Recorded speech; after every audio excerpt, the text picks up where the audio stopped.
A very good afternoon to all of you and a warm welcome.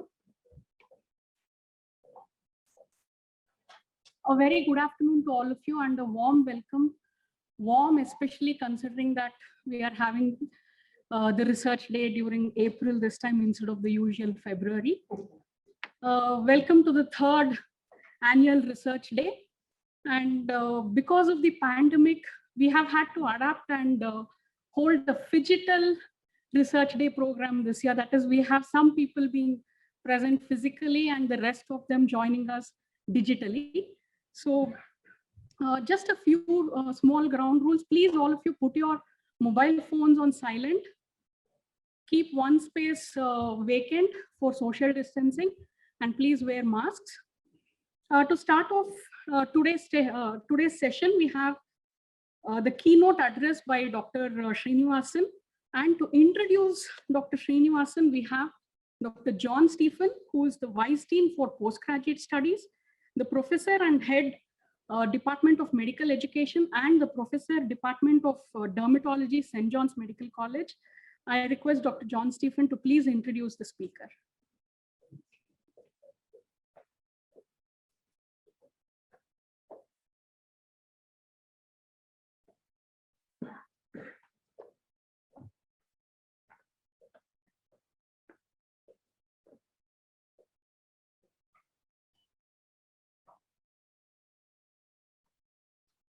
Good afternoon. First of all, let me thank Tony and Anil for giving me this opportunity to chair this most wonderful session. And it really is a privilege and honor to introduce today's speaker for the keynote address, Dr. K. Srinivasan. He's been my teacher, and I think for many of you here as well, a teacher here. I'm sure all of you, he doesn't need any introduction. I'm sure most of you know quite a bit, but there are a lot of things that I want to mention. He's been the professor of psychiatry for many years now at St. John's Medical College Hospital, professor and head division mental health and neurosciences, St. John's Research Institute, former dean of the St. John's Research Institute and St. John's Medical College.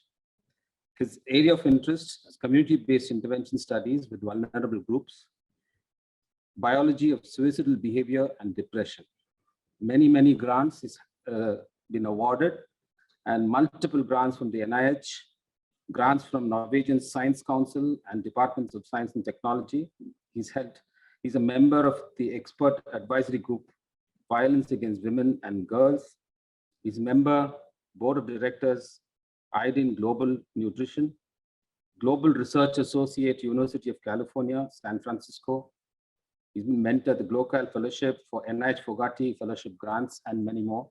So it really is an honor to introduce Dr. Srinivasan, and I am honored to invite him to deliver the keynote address for today.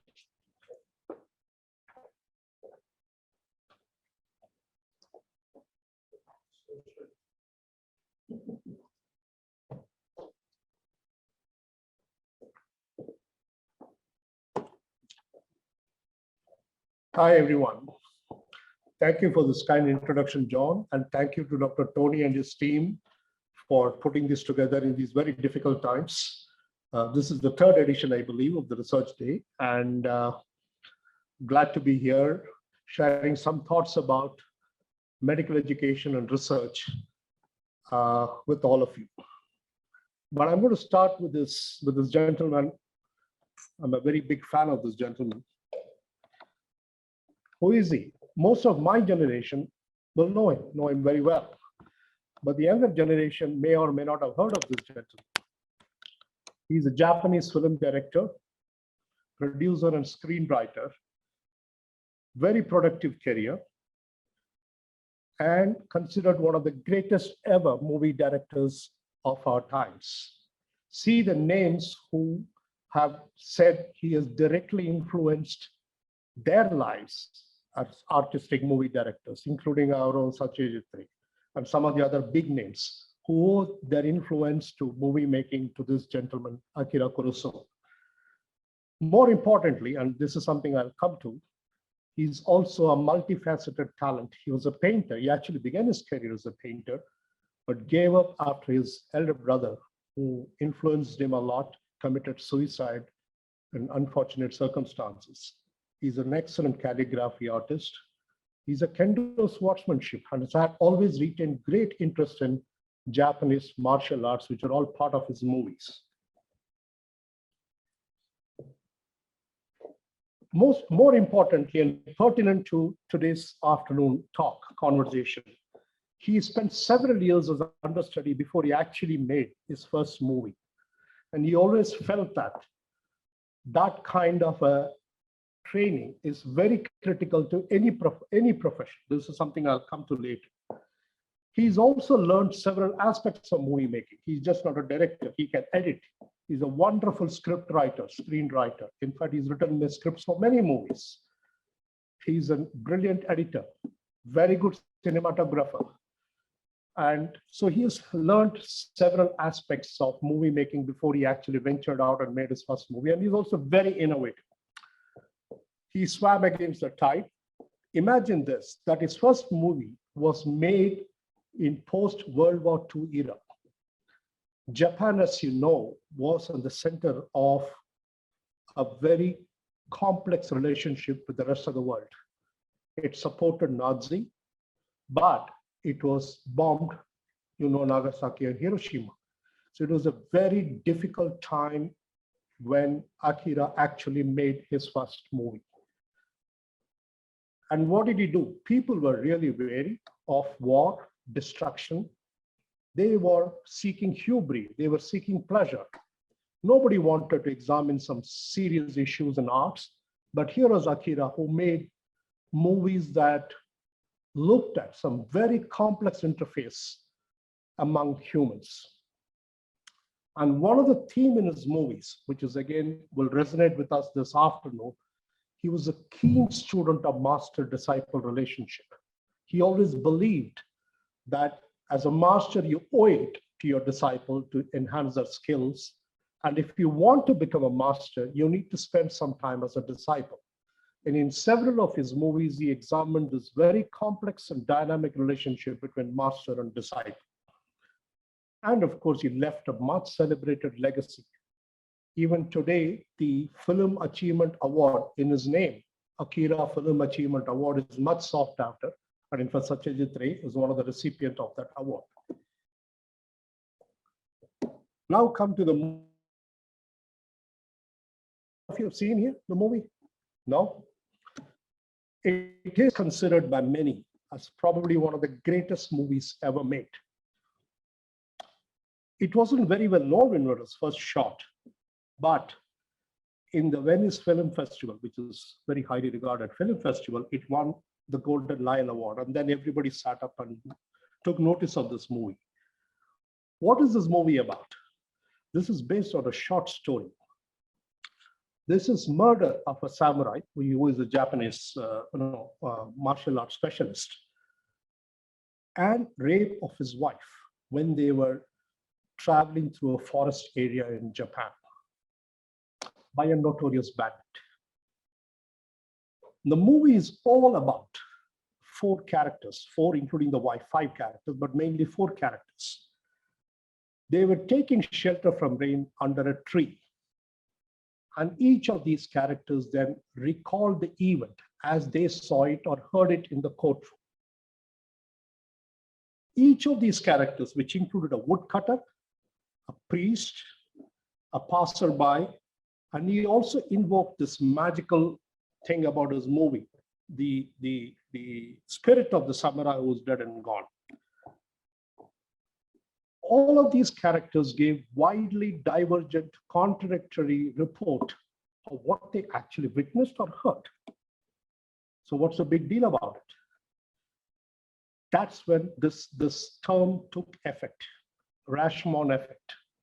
Today, it is there in Oxford Dictionary.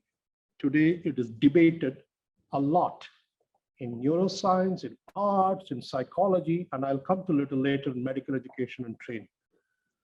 It refers to a central postulate, and that is eyewitness reports are often not terribly reliable.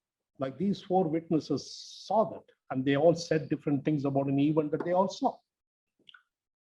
It raised conundrums about subjectivity versus objectivity, about human perception and memory.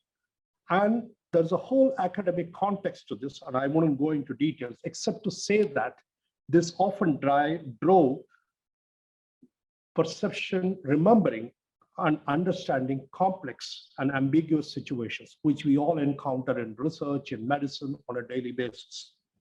As I said, it influenced several fields and continues to do so. And finally, it does have an impact on medical education and training. And that's where I will start. Because if we have to look at clinical intervention-based research, which is what I'm going to talk about more, because that's a research that I'm most familiar with, we need to start with how we teach our kids, what we do with our undergraduate medical students, and how we teach them. In fact, there's a whole branch of educationists now who've written tomes and tomes of med books based on Rashomon Effect and its influence on medical education. Dr. John is here, so he's going to shoot me when I say this, but competency-based education today is the core of pedagogic approach. And I think we all support that. It has done a lot of good. What is competency-driven model? You sort of break down your specific components that you're going to teach your undergraduate or postgraduate students, break it down to specific objectives, break it further down to sub-objectives, set targets, and ensure that your students learn all of those and grade them. It is in some sense a little prescriptive. The problem with that is, and we need to go a little beyond, and that will be my argument, is that it does ignore individual learning needs. Not one student here is similar to another student in the way they learn, imbibe what is being taught to them. We are all different. Rashomon Effect. We are all different. We all perceive things differently. For all of us, reality is a little different from many others. So you need to look at individual learning needs. We also look at, if you look at individual learning needs, you also need to have very flexible learning strategies, which is not easy in a competency-based driven education model. And another problem with competency-based driven model is that it is very disease-centric, while the patient who has the disease does take a back seat. And what it does is it ignores the diversity of lived-in experiences of patients who have a particular health condition. Now, how do we go sort of fixing this issue? One of the things Rashomon Effect does is it emphasizes the importance of learner subjectivity. And I think Anura mentioned in his opening day address on the keynote address that he delivered about unintended achievements and byproducts are extremely critical to learning process. And competency-based education, unfortunately, doesn't lay true emphasis on this. Unintended learning is very critical to our growth and how we develop an area and how we sort of pursue that. It's an important component of what we learn. So the stress here is on experiential effect of the learners. And very often, the learning process and materials that are linked to learning are often discovered during the learning process. You don't set out with a set of questions, set of books, and this is what you do, and this is how you learn it. Here, this is the chapter that you read from a book, etc., etc. Must be very familiar with all the undergraduate students that are sitting there. Now, we need to look at how do we encourage diversity. Why should we encourage diversity? As I said, no two individuals with a particular health condition have a same lived-in experience of that disease condition. And the reason is their social environment, which influence their disease, their living, lifestyle, etc., are pretty dissimilar to one another. And we don't actually teach that. We don't teach enough of that in our lectures or in our clinical case conferences or any of those.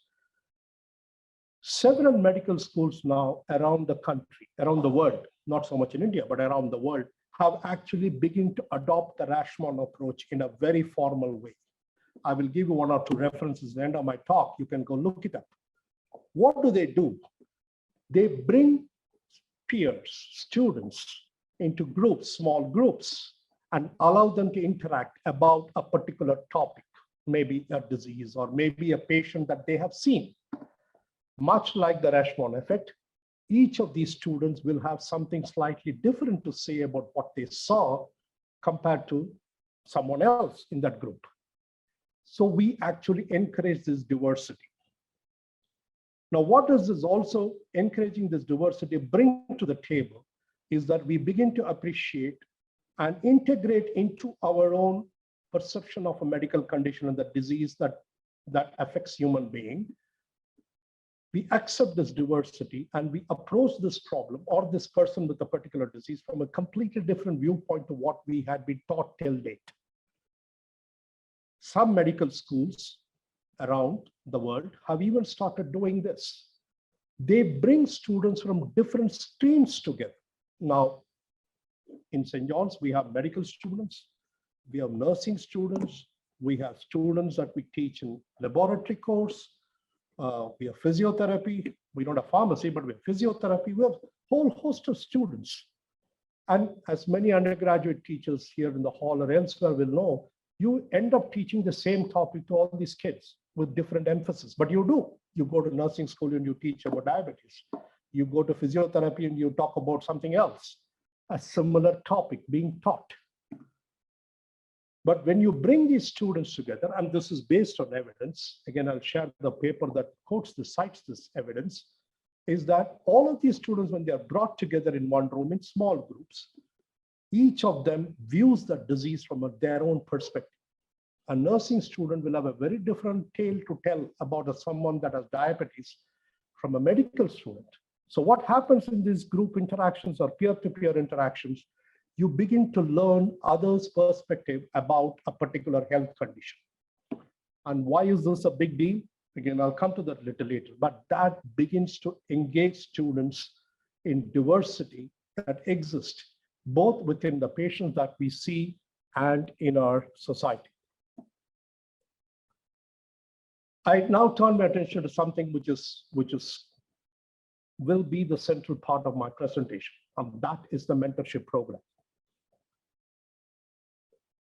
While as a student or a young faculty, if you have to sort of want or have a drive or a passion or a desire to engage in research, you need to learn certain tools, no questions about that. You need to attend classes to learn about ethics, because that's a very critical part of what you do if you're engaging in research with human beings. You also need to have some fundamental understanding of what research methodology is all about. But there is nothing like getting your hands and feet wet. You need to get hands-on field experience to have a lived-in experience of what a research is and what research programs are all about. You need to find an AK on the campus. And how do you do that? And why do you do that? Much to your surprise of many young students, postgraduate students, or even young faculty, experienced mentors are actually highly supportive of students. We love students. Students are naive, and that naivety brings some absolutely fresh ideas. And always remember that an experienced mentor never tosses out any ideas crazy. To him or her, ideas are neutral. They don't have a balance. They're not crazy, bad, or good idea. You need to work with the student to shape that into a proper research question. But the ideas themselves are how research is built upon. And experienced mentors are very good at this. They enjoy this process of interacting with a bright mind, a naive, but a bright mind. They help students to pursue their research questions. This is something they love, they enjoy, and they find it very invigorating. From a student perspective, those who have been used to this classroom, attending clinics, etc., you will often find when you walk into a research program and you're with an experienced mentor, they're often very informal. The whole atmosphere is relaxed. It is not hierarchical. It's not like you all get up and a teacher walks in to take your class and say, good morning, sir, or you walk into a clinic and, when teacher walks into a clinic, you all get up. I'm not saying don't do that. Please don't take me wrong. But it is a different world. They are what someone would call a school cats. These experienced mentors are. And they will also introduce another concept into your life. Most research programs have, sorry, how do I go back? Yeah, sorry. Or many research programs also have flexible timings. Remember, most of the experienced mentors have their primary obligation, either in the college teaching kids or in the hospital working or in the lab doing stuff. So they often work very long hours. And that's important because as a student, you may or may not find time. So you need to be sort of have and work and weave your relationship with the mentor around the time that they find for you. And they're often very flexible. They work very long hours, they come early, they stay late. So it is possible to spend quality time with them. They also encourage, as opposed to didactic lectures, they also encourage a lot of self-learning. They'll give you an article and say, go read and come. Come back to me later tomorrow and then we will sit and chat about this. Or they will give you something and say, critique this and come back and let me know. They're not going to be critical to you. They just want to test out waters. Do you have it in you? Do you have that desire and passion? Were you going to put in that effort to read, do some self-learning and come back and chat with me about what you have learned or not understood? What they also will encourage, and you will realize this when you go through this mentor-mentee relationship, is that they will encourage to question the status quo. And that's the critical component of research. You begin to question, why is this happening? Why can't it happen this way? So you begin to understand that these are central components of research. You also will understand collaboration. So research doesn't happen in vacuum. In large research teams, we often collaborate with each other. For instance, some years ago, Anura invited me to join his group that was looking at the issue of nutrition and cognitive functions. So we began to work together and we have continued to work till date. And our collaboration has been very productive. Similarly, there have been several other collaborations. You begin to understand that I may not be in the possession of all that I need to know. There are others who know a little bit more about, but I want to learn that process by collaborating with you and networking with you.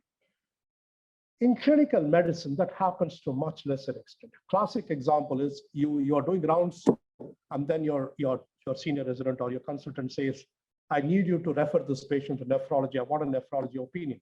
You write it off the nephrology opinion. Anil Vasudevan comes in, writes his opinion and walks out. You take the recommendations and you do what you have to do. You don't meet Anil.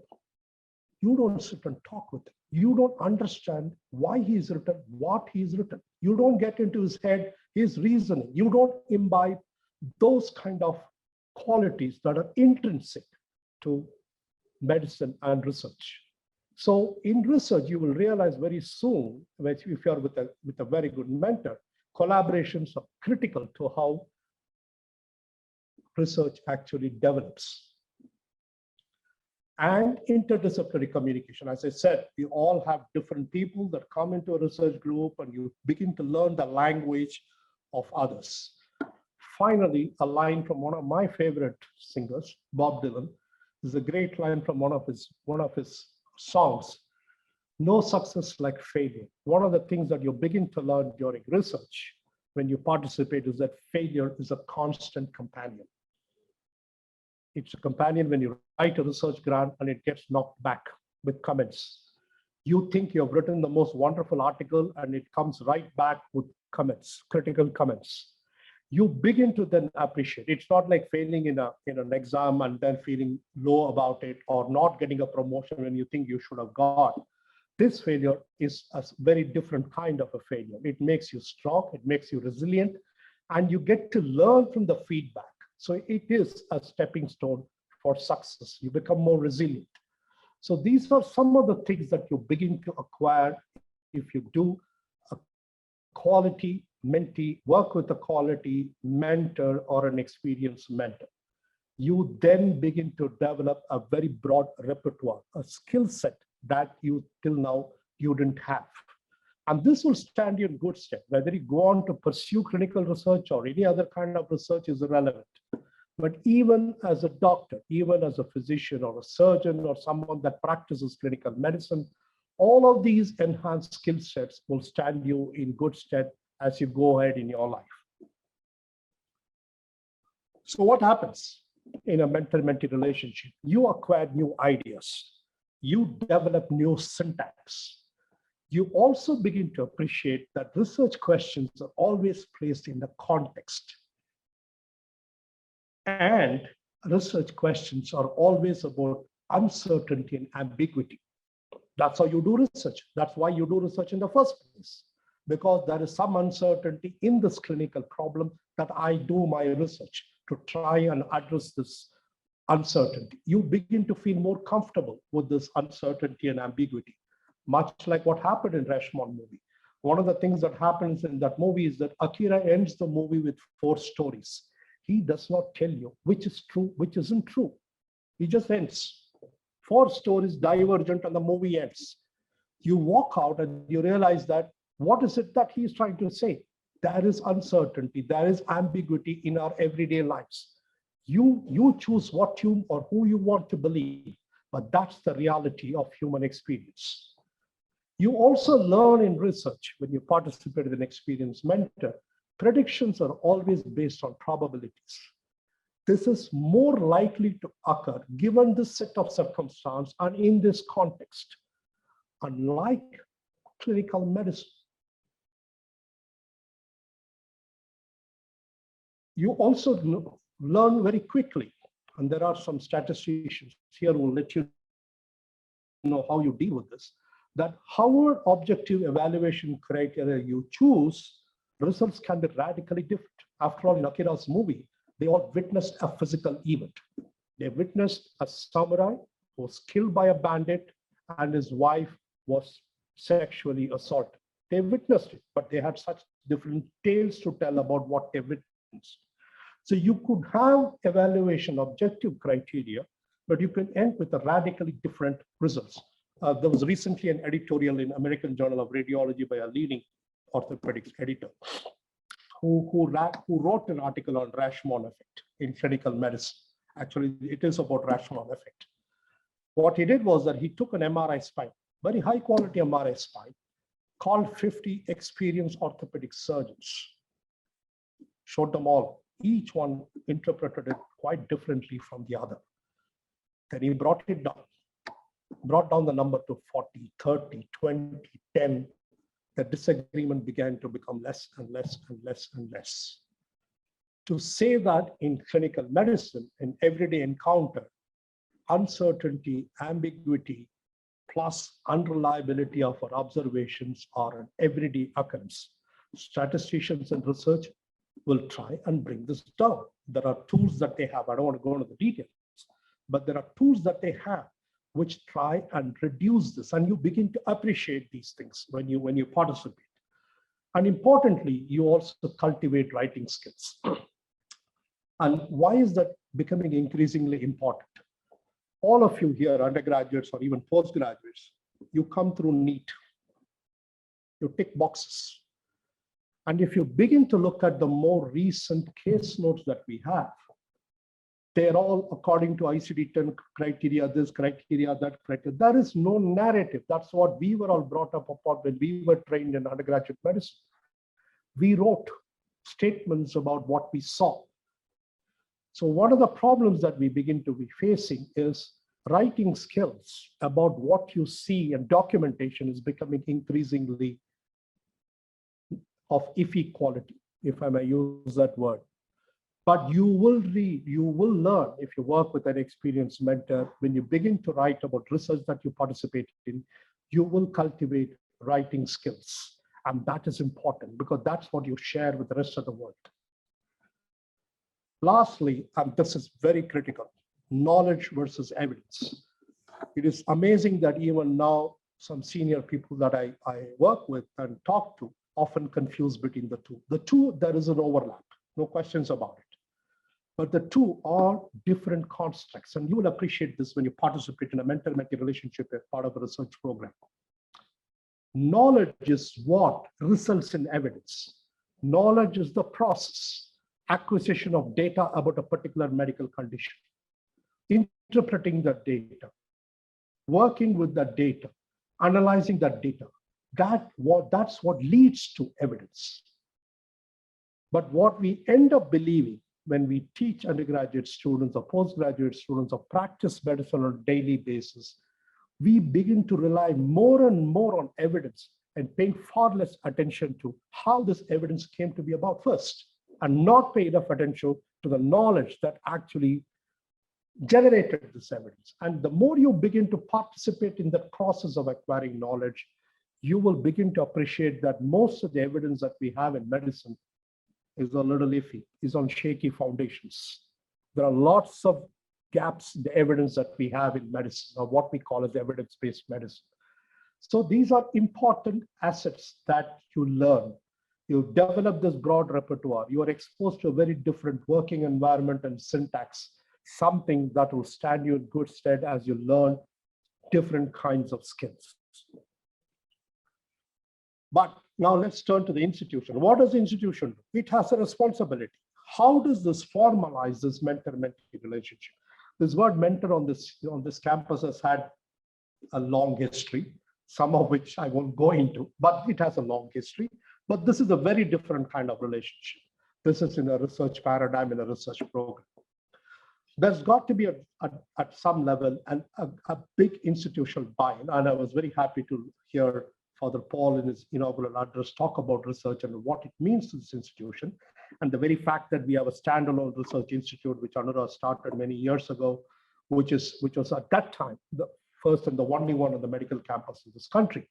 So there was this promise that this institution will support all that is related to research. So the mentees who actually go in and sign up for these kind of programs must feel encouraged.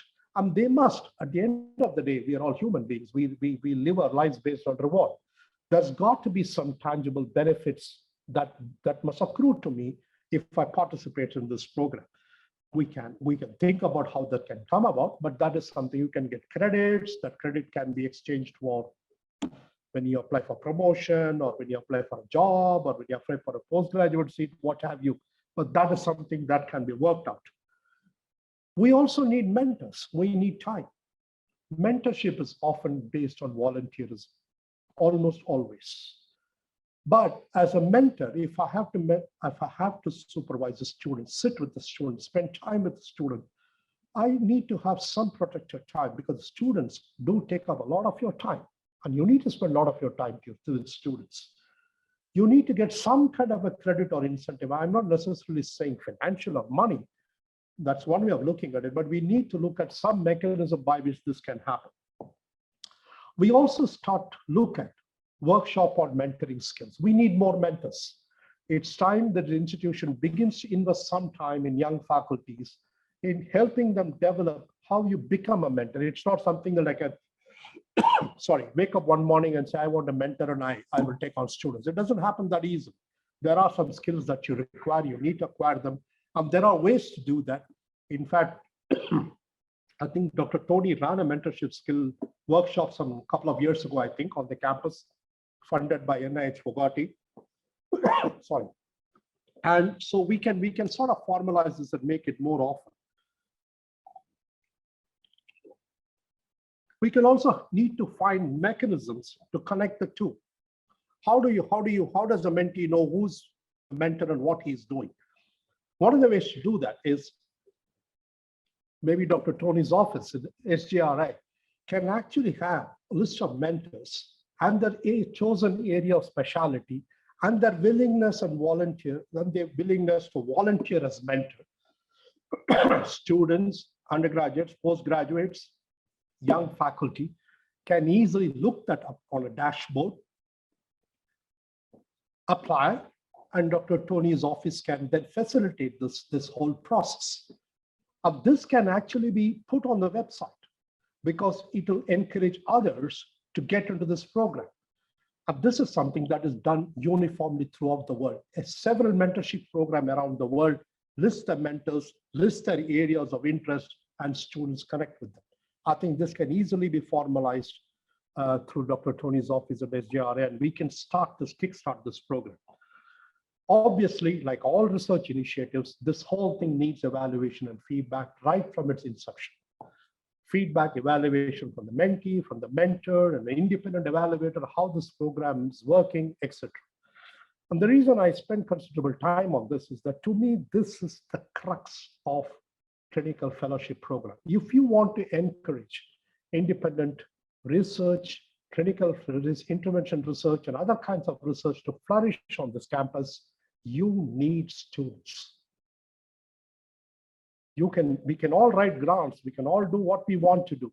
Without students driving these programs, this is not going to happen.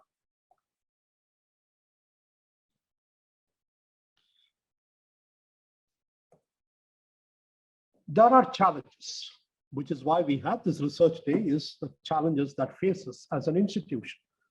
If we need to be considered as one of the top medical institutions, we must simply be more engaged in research, whether it is basic research, intervention research, or whatever it is.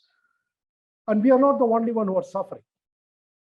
Number of clinicians who engage in research throughout the world are declining, and declining alarmingly. Part of the problem is this: your world versus my world. There are naysayers in both the worlds. There are naysayers in the research world who don't want anything to do with clinicians. There are naysayers in the clinical world who don't even want to look at research, and people that do research. And the problem is this: a research protocol often is based on testing theoretical models and using very strong research methodology. The problem is that whole thing, when you see a research protocol and you see the methodology that is gone, I'm not saying that is not the way it should be done. Research does need stringent criteria, but the language and everything else is and can be very intimidating to someone who reads it for the first time, who are not familiar with these terms that are part and parcel of research protocols. It can be very intimidating. And there is often this criticism, and rightly so, that many research grants often miss real world issues because they're so sucked into writing this good science that they often miss the real world issues that exist, which is what clinicians grapple with on a daily basis. So how do we bring these collaborations between researchers and clinicians? There are some suggestions, and some of the funding agencies actually have begun to look at that very seriously. One is try and get more patient-oriented clinician researchers on board, because they are key to dissemination of knowledge that comes through research to inform better evidence-based medicine. One of the newer funding streams in several international funding agencies is what is now called as pragmatic intervention trials. These are not based on theoretical foundations. These are based on day-to-day problems that clinicians have. For instance, if you do a randomized controlled trial, you have to set in stone what your intervention is, what your control group is. You got to define them rigorously. You got to be very clear about how do you measure the differences, so on and so forth. In pragmatic intervention, on the other hand, I accept that clinicians will use a particular drug in a particular dose. Another clinician will use the same drug in a different dose, in a different manner. And I want to examine all of that in my intervention. So pragmatic-based intervention trials are slowly becoming more and more popular, so that clinicians then can be better informed about the evidence that generates from this, use it in his or her everyday clinical work. Another way of bridging this gap, and many have suggested this, is to improve quality of clinical services. And this, I think, something that we can pretty readily look at in St. John's. As an experienced clinician, I see a number of patients. So does many other on this campus. John sees, many other people see. We all go away home feeling that we have done something good. How do we know that we have done something good, especially for chronic medical conditions?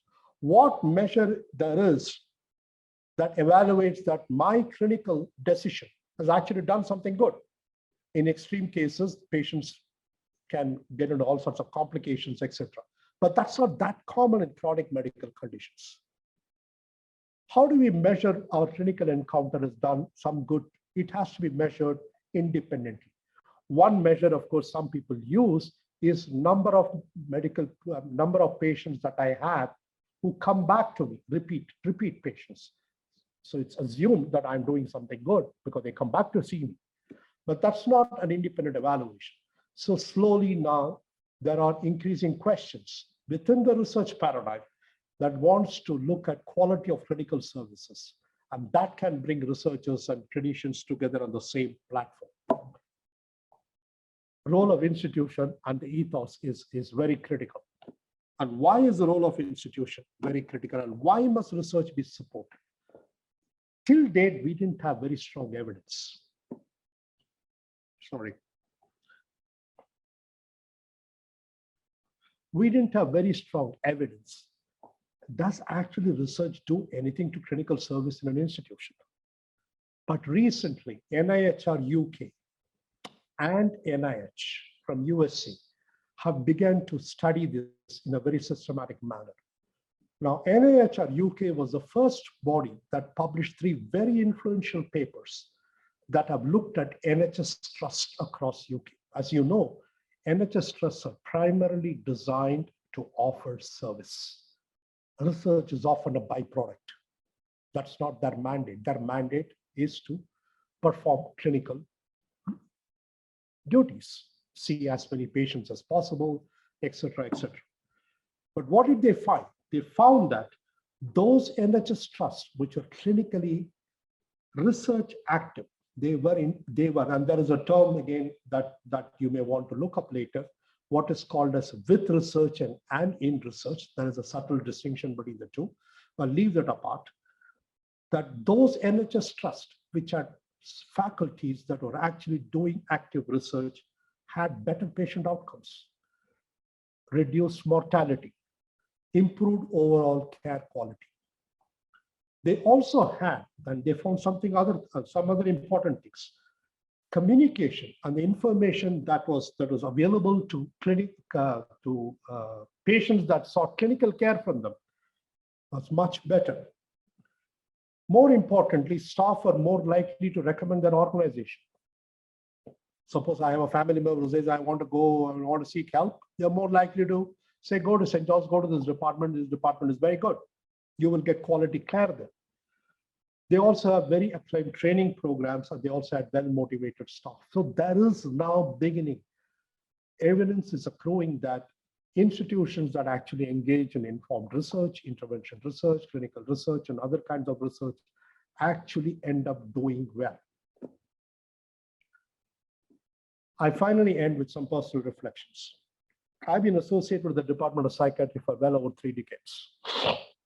And we are a clinical department, so I'm going to talk a little bit about it.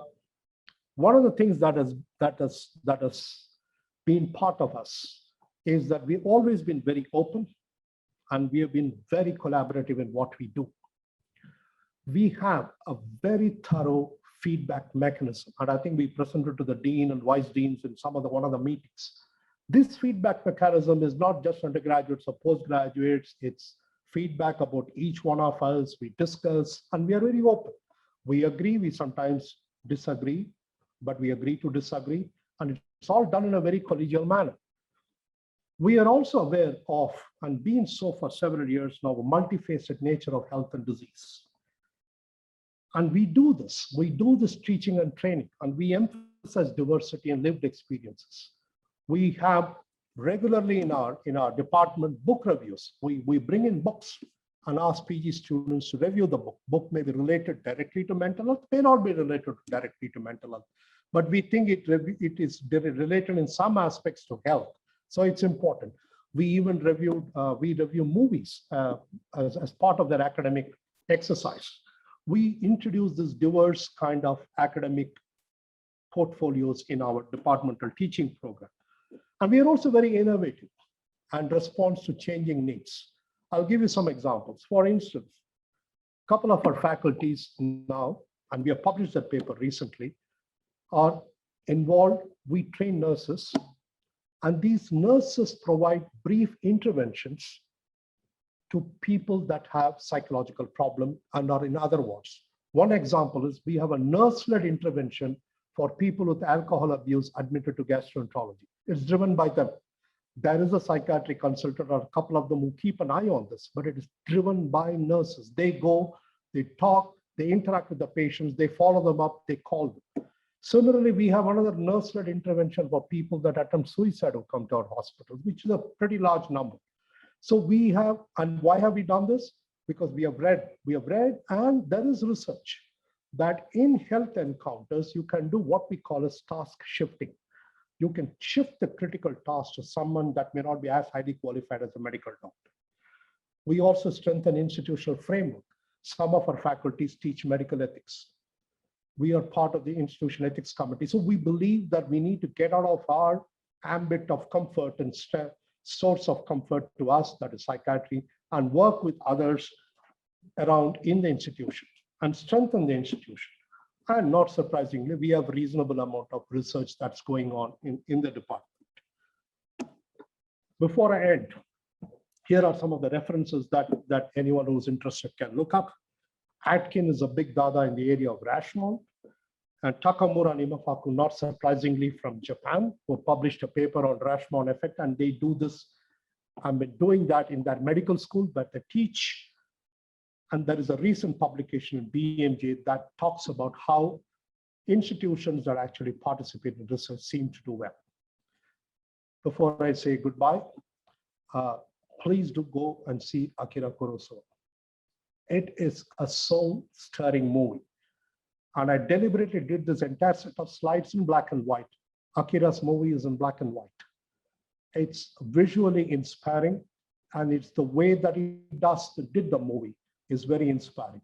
He's also, funnily enough, has made movies where medical students and others will enjoy watching. He made a movie called Drunken Angel, which is one of his fantastic movies. And I saw this recently. They're very difficult to get out of these CDs. It's about an alcoholic doctor who treats a bandit, but who has tuberculosis. Look at the moral interface that he examines in these movies. It's astonishing.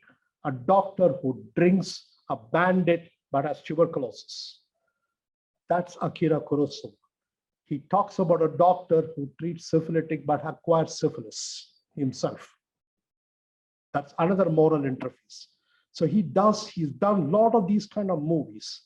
So if you do have time, please do watch. Thank you.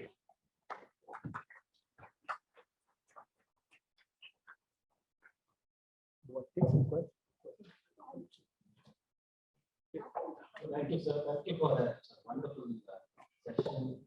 It was very insightful and thought-provoking, and both medical education, research, covered the ground.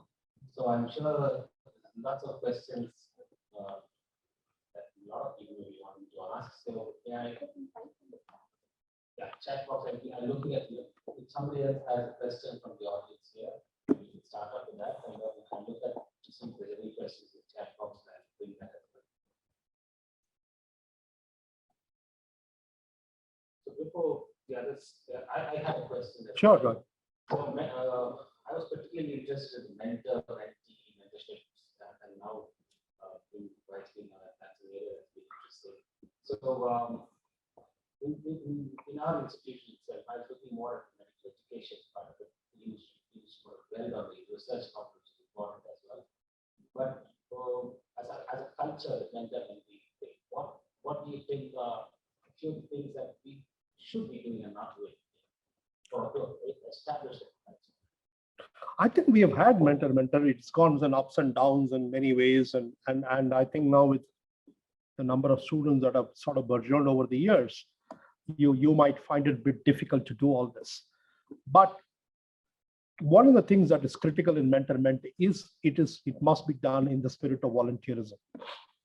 And when I say in the spirit of volunteerism, somebody who offers himself or herself as a mentor is someone that is comfortable with that role in that skin. Pushing this down somebody's throat and formalizing or mandating this is a recipe for disaster. It's not going to work. And we are not looking at quantity here. We are looking at quality. We are looking at, even if you have 10 mentors, and slowly the number will build up. Based on the feedback that you get from the mentee, these numbers can build up. But critical to this relationship is the spirit of volunteerism. And obviously, as human beings, we all look for some credit from the institution for my time. Either you give me protected time or you give me some kind of a credit to what I am or doing on the mentorship program, etc. Now, for experienced mentors, they may not need it because we cite it in our personal bio. But for mid-level faculties, some incentives need to be built in, baby, because that can be one yardstick on which your next promotion will be looked at. Yeah, the point is that, for example, in our institution, undergraduate, we had the guardianship of sorts. It's a different type. I'm looking at, let's say, for example, postgraduate. Yeah. Subtle difference between the teacher versus the mentor. That shift to Right. mentorship. Right. Between pure mentoring, senior faculty or student.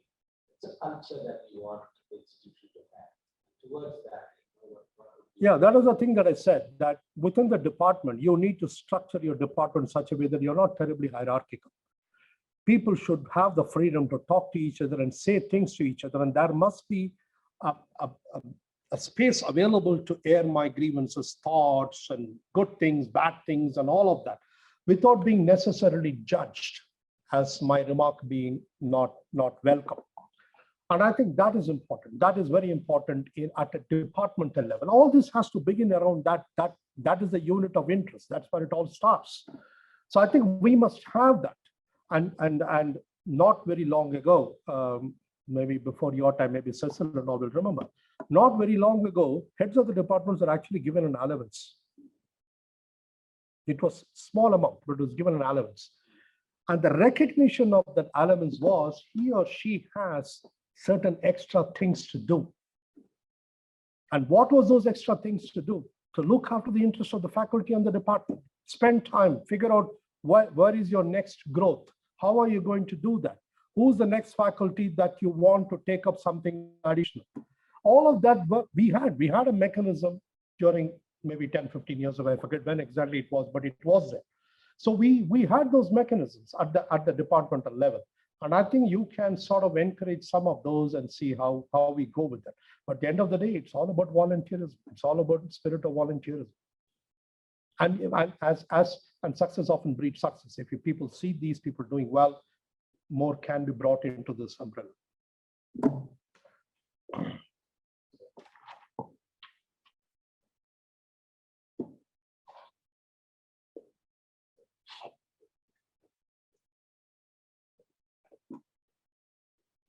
Thank you very much, sir. In the interest of time, we will not be taking any more questions. I request the chair, Dr. John Stephen, to please hand over momentum.